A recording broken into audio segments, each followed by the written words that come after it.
The times. Okay, welcome back after lunch, everybody. Thank you. Thank you, team, for a positive morning's work. We are going to move now to 11.2 action items, page 113, the social media and AI policy from Councillor Gray.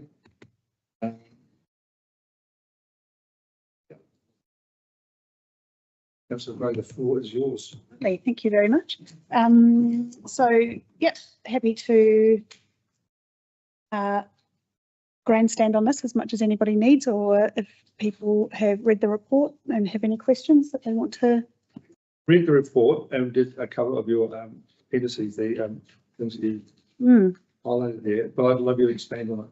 Okay, fantastic. Please. So the social media stuff has become a bugbear of mine in a lot of spheres, and I don't say that lightly.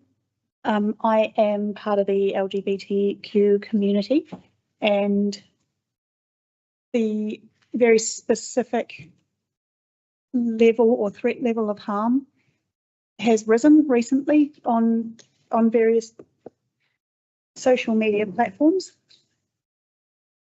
My concern is that by using platforms largely such as Facebook and Instagram, because when we talk about being on social media, we're not talking about all different social media. It's largely just one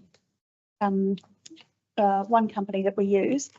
That if we are using that company, are we saying that we are supportive of the harm that that company is doing in different communities? I think that we need to have the ability to make a conscious decision about what we want to support as a council and what we don't want to support as a council, and are there other options than the ones that we currently engage with. And likewise with AI. AI is something that's been flagged as a risk to governance, not just in local councils, but central governments and on a global level. It's a technology that has found its way into pretty much everything that we do tech-wise.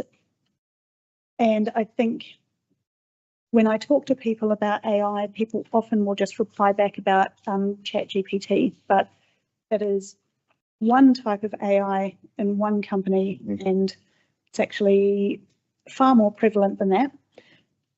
And I think that there is the possibility for AI to make things a lot easier for people to do their jobs and enhance the way that we work, but there's also very significant risks that go with it as well, in terms of data sovereignty, in terms of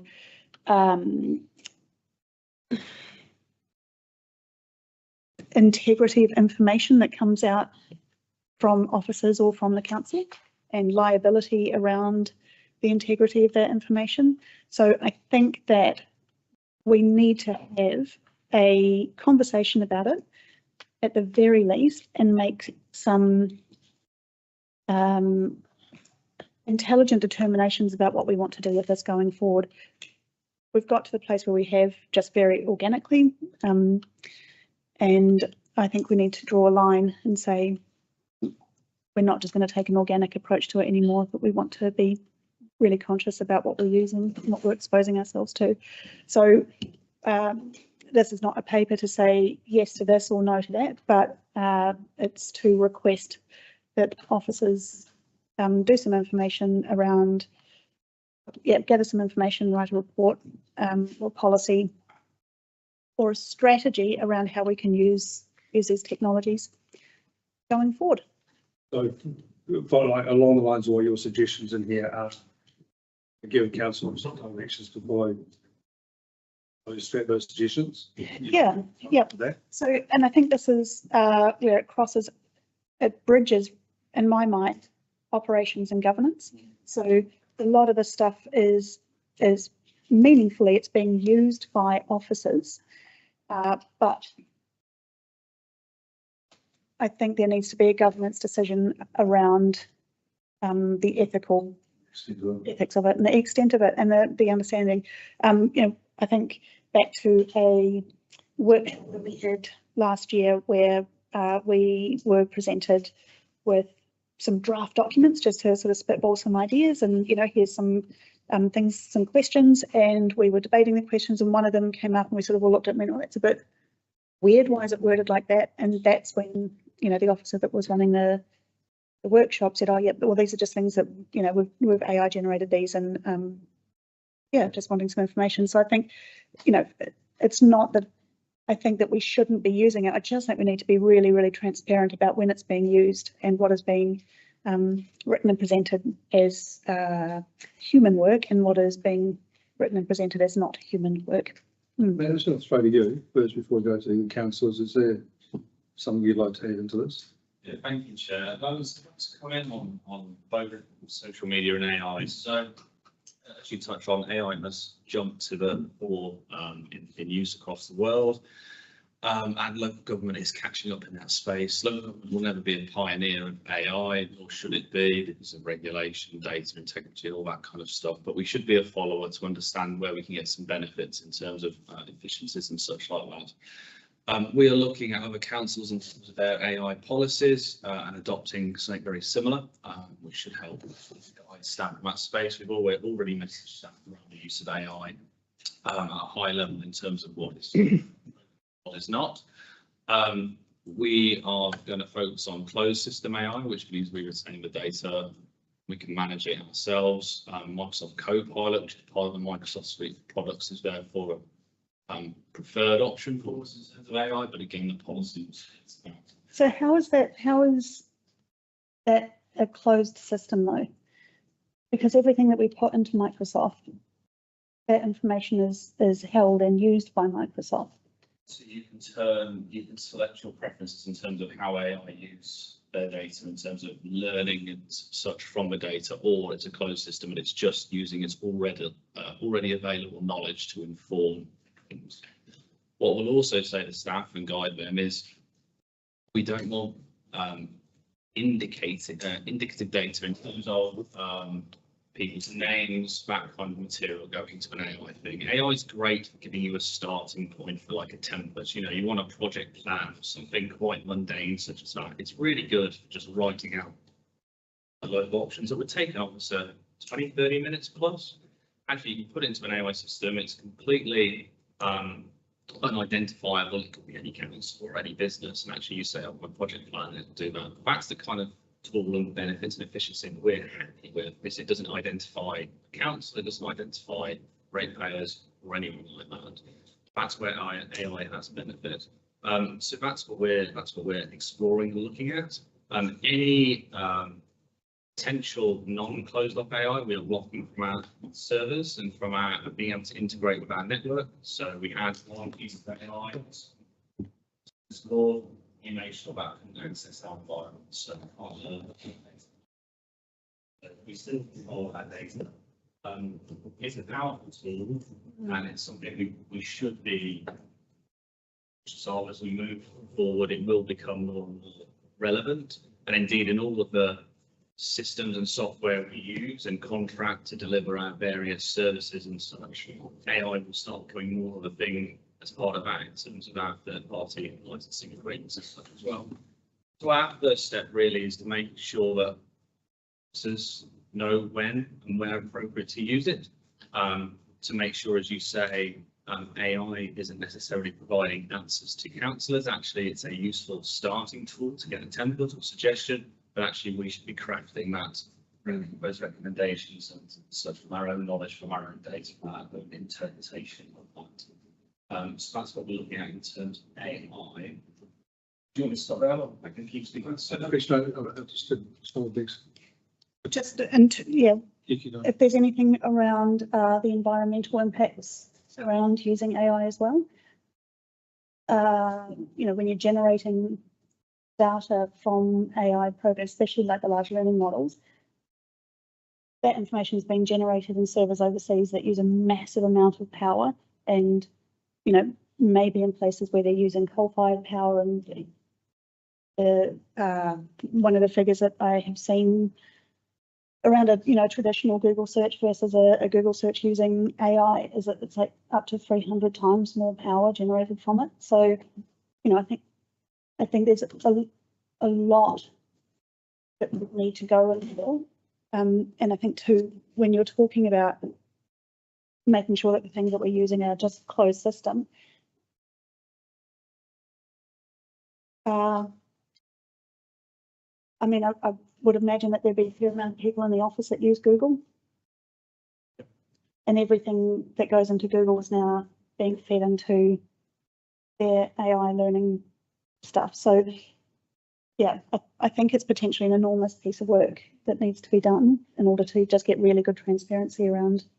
Absolutely, and we'll continue to work with national policy, so New Zealand and ISM on this. They provide the guidance, most things related to cybersecurity, resilience and AI. So we'll make sure we're compliant and guided by national policy. So if there is a particular concern about, for example, the provider or anything like that, then we will act accordingly. As I've said, South Warra and local government as a whole is not going to be a leader in this space. We'll absolutely be following it. So hopefully, will help keep us I hear what you're saying around not being a leader, but that's kind of a disappointing place to start with, because we are a small and nimble and progressive council. We could be a leader in this space, and I think larger councils having to take the political stand of saying we're not going to use this company or we're not going to buy into that technology, there might be a bit more apprehension around the risk of that, whereas a smaller council like us, I think we are in a good position to be making pretty bold statements here. So, but you can put that in the policy later, that's fine. I was going to say, one of the organisations that I work with their reports come back, they actually state on their which reports have been prepared using AI or ChatGPT instead of breaking it down to sort of these basic levels you can see. Yeah. Did you want to keep going back with social media? So we are getting a digital comms strategy this year. That is the comms team prioritising active consultation processes for CPA well. So that will help guide some of that work in that space. I know it also touches on data integrity. We'll bundle that together with cybersecurity in terms of how we manage data. And again, we'll be using obviously documents from other councils to help guide South Warra in that space. In terms of social media, we obviously use a range of different media, both online, so Facebook, Instagram, but also papers, radio ads, face-to-face conversations. We aim that our comms teams to make sure we have as much reach as possible and that our community feels like they can access us in terms of feedback through those different platforms. Each platform often supports specific demographics. So as long as we keep a broad portfolio of ways we're pushing information out and receiving feedback in, that's probably the best outcome we can get in that space in terms of making sure we balance those views and that feedback. I think I'd just push back a little bit there, because when you're talking about the social media platforms, what do we use? Yeah. Yes, we use Facebook and Instagram. So we're using Meta. So we can't even really say that we are using social media. We have one company that we are using, and that company has a pretty provable track record of manipulating algorithms. And I could get very soapboxy and talk about how it's undermining democracy on a global scale, but I won't. But I think that if those are the only companies that we're using, we're not getting a broad swathe of the community. We're getting some people who use some platforms, and some people are going to be targeted on those platforms and other people are not going to be targeted on those platforms. And if those are the only platforms that we're using, I choose not to use Meta anymore, because when I have logged into accounts in the past, there's been some really hateful and harmful and upsetting things, and I don't want to be exposed to that. And I think there's a lot of people in the community who are like that now as well. So if I'm not using Meta, we're not anywhere else. So I think that's more what I'm trying to get at with our social media policy, is saying, are we using social media currently? Are we using Meta? And if we are just using Meta, is that ethical? But, yeah. And so that feeds the workforce strategy. A lot of it will be around reach versus cost. So naturally, social media is relatively affordable compared to paper adverts, radio adverts, or hard copies to people. So naturally, that's part of that cost efficiency in terms of reach as well. But absolutely hear you. Any other questions, any other comments? Oh, then down to Yes, yeah, I think councillor Ray's comments go vastly above the sort of things you've talked about, Matt. I mean, if, for example, going back 80 years, it turned out that a really good way to communicate with people at the time was through a fascist mail organisation. No matter how good it was, how efficient it was, how cheap it was, we would not want to be associated with it. And I think that the issues that Councillor Gray has raised are all about the ethics of us appearing to use a company which stigmatizes a group of people in our community. It's not pragmatic, it's not prosaic, it's not value for money. It's actually what do we stand for as a council? And I think the only thing I regret about the paper is actually, I don't think it did have a recommendation. But I think we do need some advice on the ethics of using a company that operates in the way that this does, because we do have choices. Yeah, good point. Alison. Yeah, Rebecca, thank you for raising this issue. There's a couple of things that sort of leap into my mind a little bit, I suppose. When we're an organisation that has to put out messages reasonably quickly, and we talk about the bridge closing or flood warnings or whatever, rural community are using social media now to communicate. That's how they get this information. Now you can. Cyclone Alfred, very recently, Facebook was manipulating the algorithm to hide posts about Cyclone Alfred. So specifically around emergency stuff, but there's a reliance on a technology that's not going to. Can I carry finish? You know, and I agree with you. Yeah. When, if we're posting information on our site, people subscribe to that site. And it is out there, and I know truckies, and we're backing up on this, they're using road closures and things, comes through on Facebook very regularly, and it's really important for them, for farmers in particular. That's a really instant form of communication. The part about negative feedback, I completely agree with you. I'm not on Facebook because of a lot of that crap. And I would be very inclined to actually not allow feedback on our posts at all, for a start, while we develop this. But I think it's really important that we don't throw the baby out with the bathwater. But I do agree with everything you've said and get it as a concept. But the other thing I would say is, when we're providing information, emergency information, and that's, to me, that's really the only reason we need to be on Facebook or any of these things. We need to be on the systems that people are using as But well. that, again, is in and of itself a risk. Like I was saying, very recently, very topically, Facebook was hiding emergency posts about Cyclone Alfred. So there's remote communities, rural communities, that weren't getting any information about it because they rely on Facebook, and Facebook is now no longer reliable. So, there's, as an example of another one, there's a website called Neighbourly, which you can sign up to. It's, I don't know if it's New Zealand based, but New Zealand website. Yeah. That does emergency, you can use it to send emergency notifications to people who are on there. So, but these are things we're not looking into if we think that we do enough in the social media space. I don't disagree with that. I was going to throw the case, sorry. So we've got the electrical guys coming up, so. Okay, what you say, agree to Rebecca, a lot of what you're saying, and it's really scary stuff. But yeah, I do agree quite a bit with Alistair to some extent. Well, yes, quite a lot of extent. But I mean, it's basically, we have this real issue with communication, and we have to communicate at the moment with the communication mechanisms that the ratepayers are using.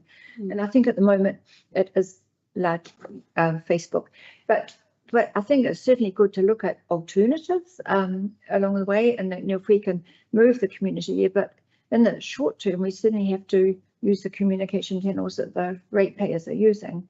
We can't just go cold turkey, but I think it's a good idea to investigate other ways, but we'd have to take the community with us to do that, because we must communicate. Yeah. And I think this is where we're at in the circular argument of, well, we have to stay on there because that's where everybody is, so that everybody stays there. But actually, I think. But no, but we can research along the Which way. is why I'm asking for. Yeah, so we could have a strategy of moving, if we can identify a safer one. Yeah. Councillor Mann. Thank you for raising this. I think it's a really important issue, and I think it's an issue that we need to have a conversation about. And when we look at the way that things are being manipulated and the people that are running these, you know, who the work's being manipulated, like the fact that there's suddenly no longer Black History Month available in the States. You know, I think it's absolutely appalling, and let alone everything else that they've removed, like anything that mentions women. Let alone anything as fractious as LGBTQ. So I'm like very disappointed and just think this is like a joke. I want to support the investigation straight away. You know, like let's get moving on this, because if there's one thing that we're seeing with regards to AI is that it's certainly not moving slowly. So I think we kind of need to really jump on this. I think you've raised something really important. And that I also believe that we could be leaders here because we are a smaller, we do have that opportunity to be able to move a little quicker. But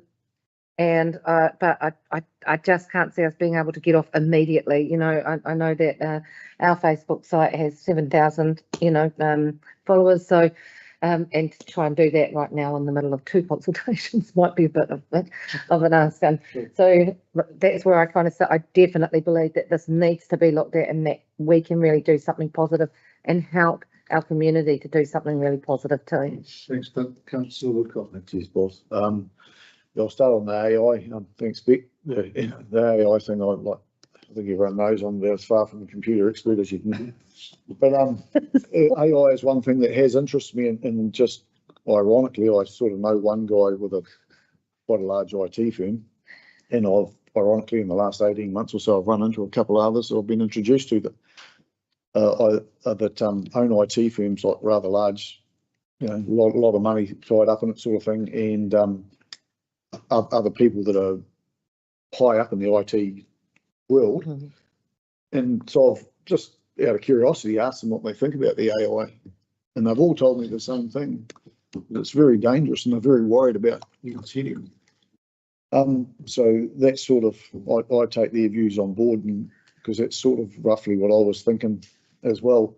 As far as the Facebook thing that go, Beck, I see your point, but yeah, we can't just chuck it out, and you can't probably take all that stuff off there, because then you're alienating the people that do use it and leaving them off. But I fully support your idea of looking into other ways so we can use a variety, so we're not just linked to them.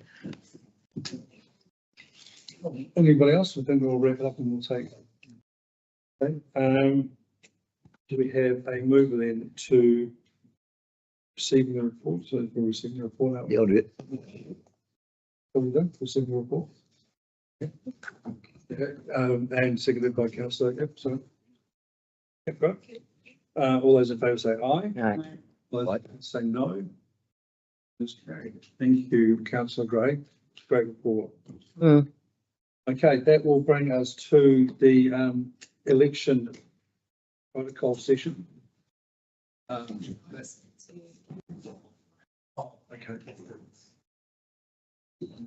Where you from?